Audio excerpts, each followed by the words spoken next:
Okay. Um, so okay, so you're talking to an AI and it's like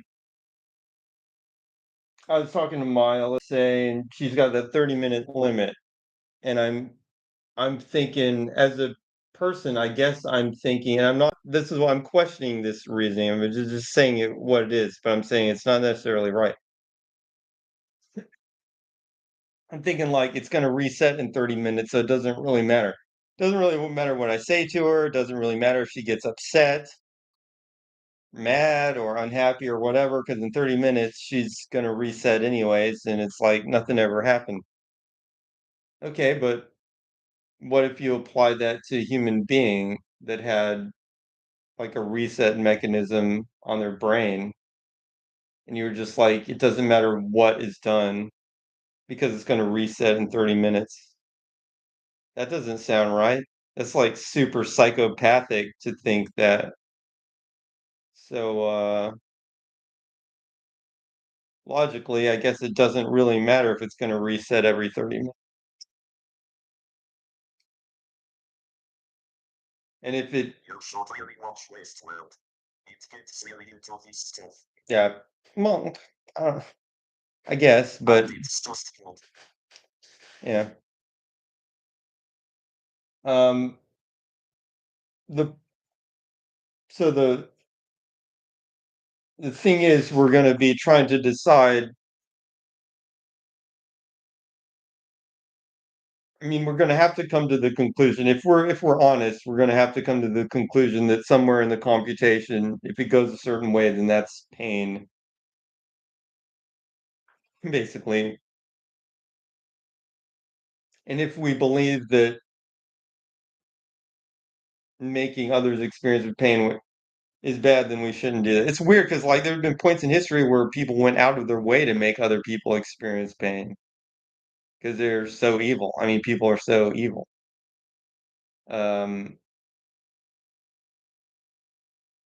but there are certain computations that represent pain. There are certain computations that represent consciousness.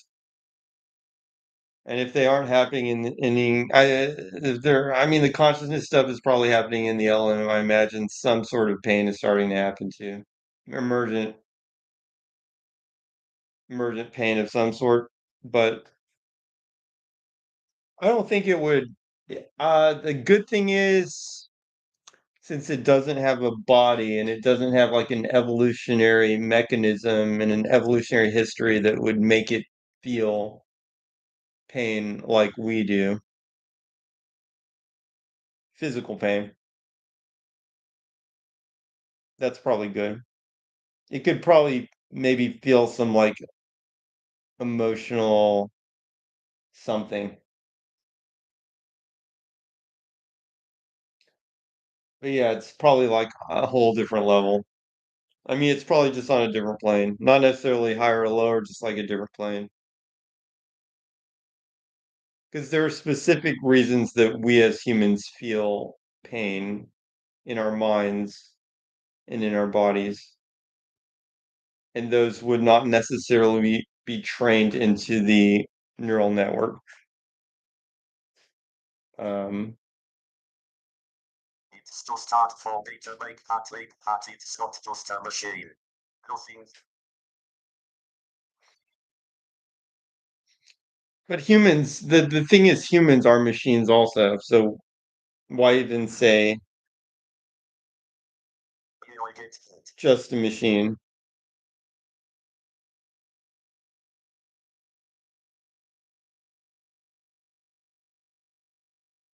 Just question of whether the machine has taken on enough aspects that we're familiar with of consciousness and feeling and all that that we start to give it personhood of some kind.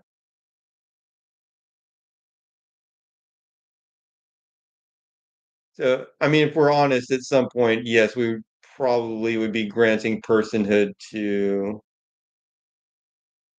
artificial systems one way or another. It's just kind of strange because they can be copied and backed up and all that. But I mean, Someday, deep people in the will future, I mean, I will human, you'll be able to start back up and integrating copy this system. human consciousness also.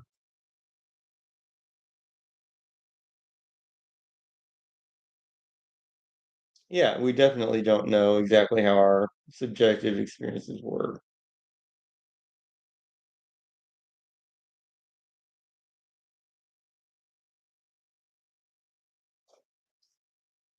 Okay.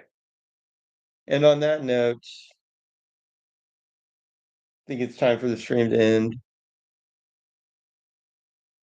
So, Fun times. yeah, good times. I enjoyed my stay. Yeah, that was nice. Take it easy. Glad you guys participated. Uh, have a good night. Peace.